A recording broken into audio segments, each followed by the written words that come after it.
It's week 8. For my discussion, I'm going to choose the influence of a happy childhood.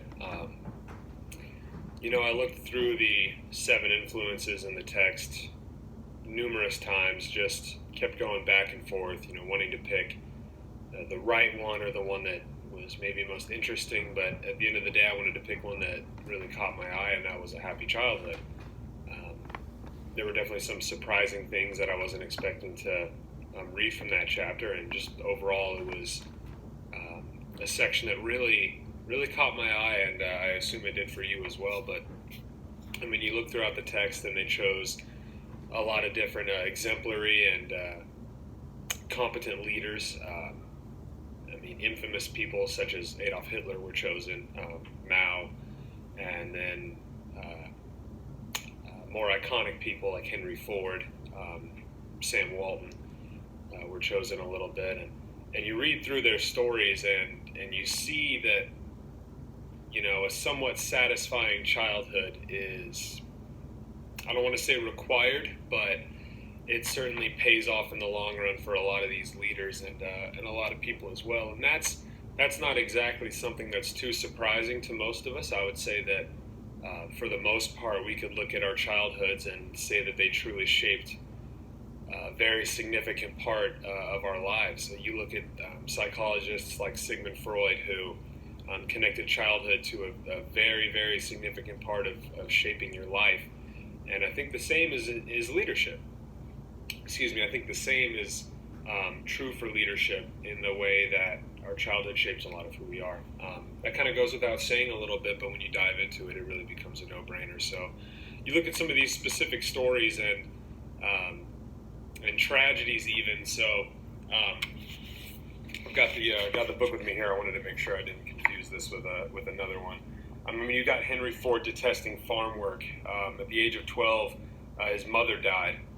And this is the quote that kind of stood out to me a little bit. Thanks to the determination and resilience of his father, the work on the farm and the raising of 5 children, the Fords prospered. Second, 3 additional events happened in Ford's informal education that spurred his fascination with machinery. So kind of going back to that first part of that I read, you have the tragedy of Henry Ford's mother. I don't know all of your life stories, but I'm going to assume that the majority of us did not have to go through a tragedy quite on that level, quite on par with the level of Henry Ford. I can't even imagine myself at 12 having to go through life without my mother around, someone who was a very strong influence in my life. I grew up with both parents in my home, and they were very loving, very caring, supported for everything that we needed. And that really, the more I reflect on my life now, the more I see that played a true impact role. I think there's kind of a wave that impacts all of us when we think and reflect on our childhood. I think throughout adolescence, as we kind of naturally rebel against our parents and what they taught us and how we were raised, we kind of think, I don't need my parents. I don't need that father figure. I don't need that maternal guide to tell me what to do to succeed in life. I think we all kind of feel that around middle school and high school age. I think that's true for most of us. But the older I get, the more I have come to respect my parents and the time and care that they put in for me and my 2 siblings. And I think we can all agree with that a little bit, that there is a curve. We get out of that adolescence, and there's a curve for it. But for Henry Ford, the tragedy was nonetheless sad, and I'm sure devastating for him and his family. It must have clearly left, and clearly did leave a very impactful mark on a young Ford. But that wasn't the end of the story. I think it could have been one thing for Mr. Ford to take that situation and say,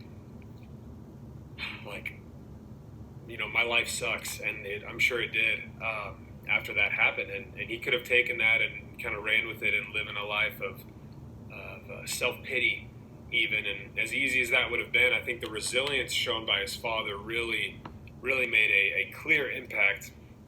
Now, you talk about nature versus nurture in the development of young children, and I think this all kind of ties into the behavioral theory in leadership. and I truly believe that a lot of our behaviors are influenced by our parents or whoever raised us as young people. And I think that really ties in with what the Shoup text is saying. Within that influence is the influence of the happy childhood, the life of the parents, their behaviors. I really believe that can tie into the behavioral theory. We read about that in the Nordhaus text a couple of classes ago.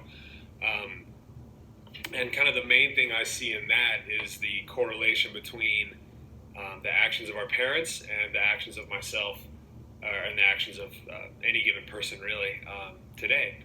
So my father was a very strong influence in my life, very, very great man.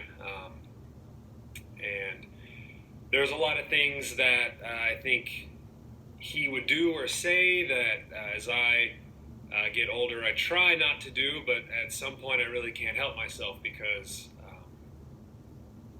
that's just really how it goes. We do truly model after our parents. We take after a lot of their characteristics and a lot of their behaviors, and I would love to hear from you guys in the replies about ways that maybe you've tried to steer clear of a certain action or thought or pattern of behavior that your parents would be into that you really can't necessarily avoid. And this doesn't have to be a devastating behavior. This could be just something a little bit silly or something a little bit lighter, but I think we can all relate to a little bit. So, you think about dad jokes and you think about how that type of humor can really rub off on your kid and grow up. And so my dad was kind of always one that would make very silly, very goofy jokes, not necessarily inappropriate, but just very goofy and maybe not very well thought out. And I consider myself to be someone that wants to avoid that, but at all times I just can't. I grew up around that. I heard that constantly, and that really made a big difference for me in my childhood. That kind of developed my sense of humor and how I relate to the world, how I relate to new people. I always try to make someone that I've recently met laugh. I think it's a great way to bond and connect with people. I've used humor throughout my times as a youth pastor in my speeches. I think it's a way to get people's attention. I think it's a way to keep people connected with what you're about to say. I didn't necessarily do that for this talk. Maybe if I had thought a better joke through, I would have tried to use that. But you look at the behavioral theory and that leaders necessarily need to fit into a certain criteria of behavior to make people follow. And I don't necessarily think that's true, but I think it is wise to study leaders and how they connect with people. That's kind of my main philosophy when it comes to leadership, is how do I connect with other people? How do the people that I'm trying to follow, can they understand what I'm trying to say? Can they understand the message that I'm getting across? If they're going to get lost on every little word that I'm saying, that's not necessarily very good. So I tie that back into things like humor. I tie that back into things like speaking. Even my faith with God. My father was a pastor. And all of these things in my young life that I learned growing up from my father or from my mother have impacted me and have influenced me. You look at the parents in the home, and that's really the first example of leadership that we have in childhood. We may not necessarily think of that at first, but think back to some of your youngest memories connecting with you and your parents. Maybe they taught you how to ride a bike or something with your homework. Or you can really think up any example, but your parents or whoever raised you were likely there as a very influential leader in your life. And you think about it from a parent's perspective, they have to lead the child. They have to lead them through not understanding really anything in life and get them onto the other side as a functioning human in society. It's kind of a daunting task when you think about it. I'm sure some of the fathers and mothers in this class, however many there are, you guys can probably relate to that a little bit. I do not have any kids of my own, but I know that that's something that I'm going to have to consider as I eventually start a family one day, is that I have to raise a child, and I view that as a leadership characteristic. So I want to go to another example here, the happy childhood influence. So we look at MacArthur. This is a really interesting pick for me. So MacArthur had sort of a frontier childhood, the son of a distinguished army officer, frequently relocating to various military outposts. So moved around a lot. Some of us could probably relate to that a little bit. This provided opportunities to play in the context of war stories floating around the outposts. At the age of 8, he relocated to Leavenworth and got to play with children his own age. Surprisingly, not many details of childhood were provided in the biographies and autobiographies. Nothing of the childhood experiences emerged that helped distinguish the exemplary leaders from the competent leaders. Both groups had similar composition of families of varied social economic status and geographic location. So kind of going back on that a little bit, but MacArthur, so this provided opportunities to play in the context of war stories floating around. It's very clear that behavioral theory is impacted here. The monkey see, monkey do approach a little bit.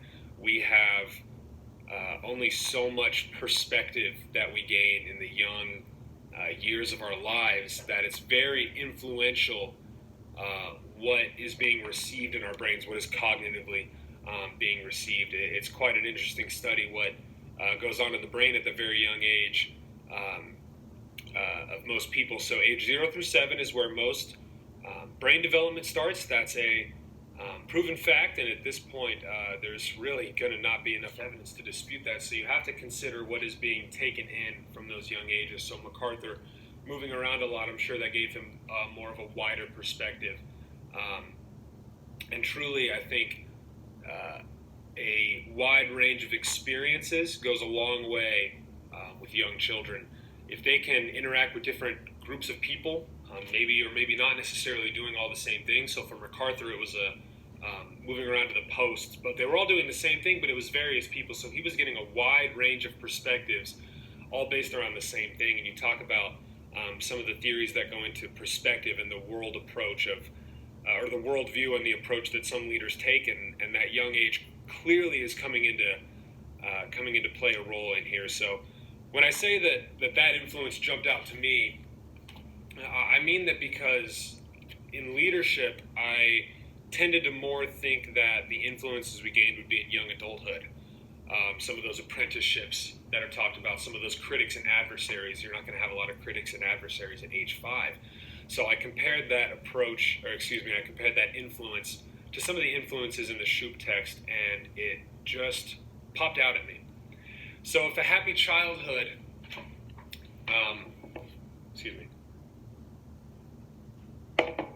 if a happy childhood is one of the 7 biggest influences for competent, exemplary leaders, I think we have to look at how we as people in society help raise those little ones around us. When we see young children like that, are we having the mentality of it takes a village to raise children? Are we thinking about bringing up the next leader?